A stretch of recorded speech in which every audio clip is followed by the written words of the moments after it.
Достар, біз бүгін ең оңай жасалатын самса жасайтын боламыз.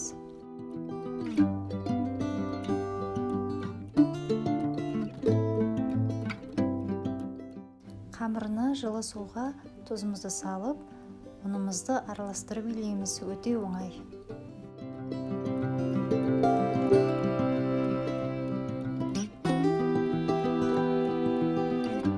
Қамырымызды мұздатқышқа 20 минутқа қоямыз. Мен сиыр етінің фаршымен жасайтын боламын. Оған сарымсақ және капуста қосамын. Фаршымызды осылай барлығын араластырып, тұзымызды және аздаған перцімізді қосамыз.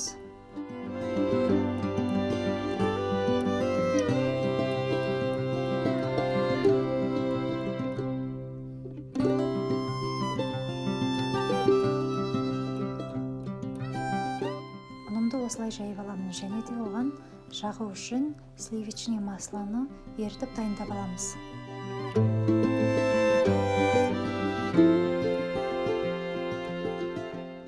Ұнымызға сливочный маслоды жағып, осылай ораймын.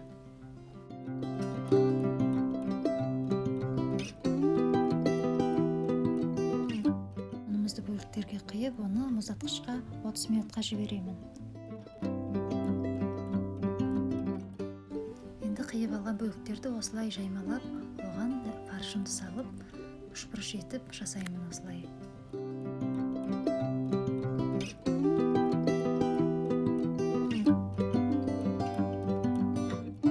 Пешке салардың алдында оған жұмыртқа және күнжутты бетіне сеуіп шықтым.